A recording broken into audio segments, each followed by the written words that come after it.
Incoming transmission standby. Welcome to the Nod News Network. US and Europe were built on sweat, tears, blood and horrors of slave trade, Ghana's president tells UN. No amount of money would be enough to compensate Africa for the horrors of the slave trade, but reparations must still be paid by the West as an acknowledgment of the crime, Ghana's President Nana Akufo-Addo said during the UN General Assembly. The world should not pretend that the economic and social problems currently experienced by the African continent have nothing to do with the historical injustices that have fashioned the structures of the world, Akufo-Addo told world leaders in New York on Wednesday.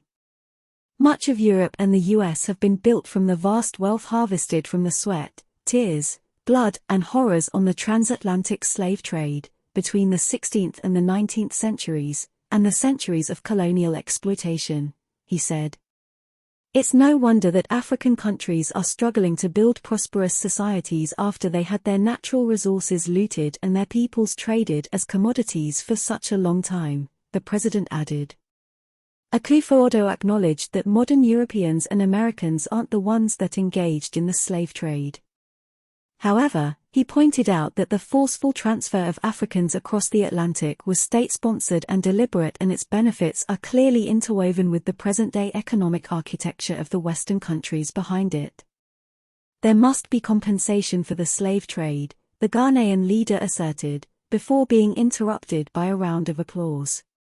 No amount of money will make up for these horrors, but it will show that a crime has been committed, that millions of productive Africans have been stripped from our continent's control, and were sent to work in the Americas and the Caribbean without compensation for their work, he said.